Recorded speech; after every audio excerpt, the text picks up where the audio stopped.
Alrighty, so that pretty much wraps up in terms of today's Coachella Valley Invitational, as I pretty much spent 5 hours of my time here watching 4 different matches. And as I said before in the short, because both of the pitch, with pitch number 1 being here and also pitch number 2 being right around there, if I'm sitting right in this section right here, I can actually watch both of the matchups simultaneously. So that's obviously good to see that, as I want to catch as much action as possible out of the 4 match that has happened. But the majority of action that I've watched was the first and last game of today's Coachella Valley Invitational. I of course watched the first one between the San Jose Earthquakes versus the Portland Timbers, and then I watched the last one between Minnesota United versus the Chicago Fire. And you can probably understand why I decided to focus on those games the most. Both are my team, and really in terms of the result from both of my team in today's preseason match, well, it's pretty much the complete opposite. And while the Quakes played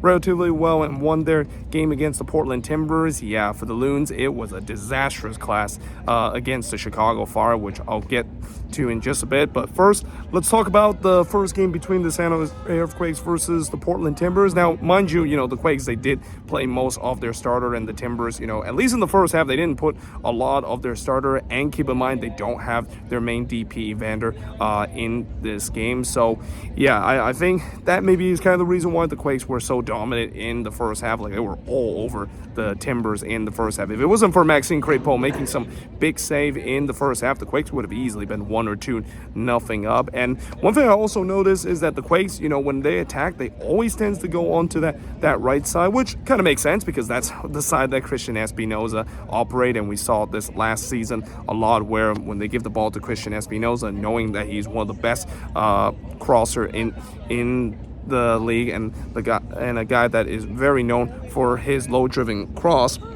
it's not a big surprise to see that they really attacked that right side. And again, Maxime Crépeau, he had to come up with some really big save to keep this one at 0-0. But in the second half, this is when the Quakes started to pull their starters and put in pretty much like a San Jose Earthquakes 2 roster. And mind you, there are some good players on that San Jose Earthquakes 2 roster. Guys like Usani Buda, Cruz Medina, and all of these players that play for Quakes 2. I was very excited to see them play against a Timber side that started to put in some of their starter. I believe Santiago Moreno came in, and the same goes for Felipe Mora and all the other starters for this Timber side. And they hold their ground very well. In fact, they eventually did break through around, I think, the 70th minute, and it was kind of weird that they basically give a penalty to the Quakes, but the ball was already rolling into the back of the net, and I thought they were going to call advantage of that, but no, they said it was a penalty even though the ball went into the back of the net. I mean, Tommy Thompson, he couldn't believe it when that penalty was called. I can see his reaction being like just... He was shocked, the fact that of course, was called against him. Also, I think people are starting leaving, so I might as well just also start leaving as well. But yeah, I mean, that probably should have been a goal. They probably should have gave advantage instead of calling a penalty. But still, Benji Kikanovic was able to step up and score the penalty. And then late in the game, this is where I started to see the problem that I have with Luchi Gonzalez from last season. Last season, the problem with Luchi Gonzalez is that he always tends to go very defensive in the last 15 minutes, almost like just trying to hold on to a 1-0 lead. And I just don't like that. Like, I just think that if you are leading 1-0, go for a second goal, go for the killing goal. But nope, they decided to sit back, and this is where I was thinking, oh, they really want to make sure they don't win this game. I mean, the thing about the Quakes this preseason, they've drawn a lot of games this season, and I feel like this was, this preseason, that is, and I thought this was going to be the case once again. They're going to draw another game, give up a late goal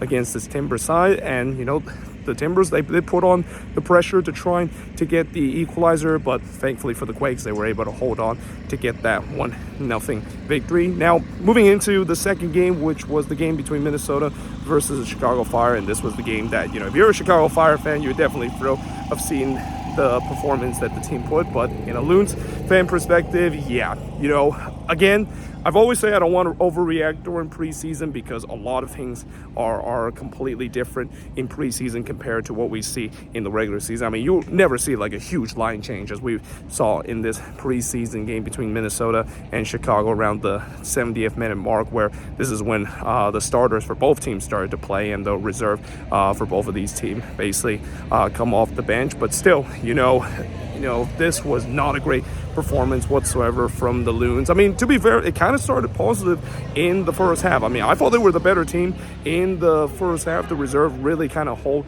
their ground. And actually, I found a spot right here where I can sit and talk. But yeah, I thought the reserve kind of held their ground. They had some good opportunity, but as it is the case for this Minnesota team, they've always had problem in terms of their finishing. And there was just a couple of them where I'm like, how in the world did they not put that into the back of net? But yeah, well, they were having problem in terms of finishing. I mean, Chicago, they didn't have a lot of chances, but, the one chance that they had, they were able to bury it to make it 1-0 in favor of them, and that was kind of the scoreline heading into the second half. I think it was Kutsias, the one that scores the opening goal for the Fire, and again, it was kind of against the run of play, too, because up to that point, Minnesota was the better team, but that was a different story in the second half. I mean, in the second half, Chicago were by far the better team. They were controlling the possession, and it just started to feel like the team started to lose their control in terms of the midfield. I mean, they won the midfield battle in the first half, but in the second half, they clearly lost the midfield battle, and in defense, they were also a bit shambolic as well. But yeah, eventually they did give up a second goal to make it 2-0 in favor of Chicago, and this is when they started to bring in some of the starter around the 70th minute mark.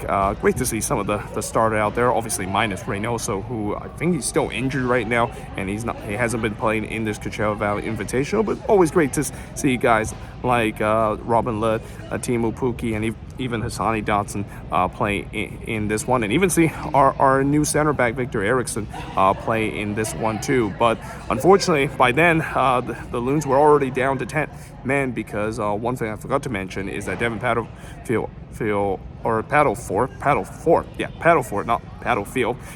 he got himself sent off. He actually got a second yellow card. I mean, I didn't think that was possible where you can get yourself a second yellow card, but yeah, after that, you knew that this team was already facing an uphill battle, and even when they bring in the starter, it didn't really create that much. I mean, looking at this Chicago Fire team, this offseason, they made some really big signing. I think they also put Hugo Kuiper in this game as well. He looked really, really good. And then, another player that looked really good in this game is Xherdan Shaqiri. I mean, Shaqiri, he was doing his thing, and especially on the free kick too. I mean, what a free kick goal that he scored. And it wasn't really, it wasn't even like it's a free kick from close range. It was kind of like from a tight angle, and he somehow tucked that one in. Now, obviously, Fred Emmons, the backup goalkeeper for this Loons team, could he done better? Maybe, but still, great goal that was from Shaqiri, and then eventually they made it 4-0. I didn't know who exactly scored the fourth goal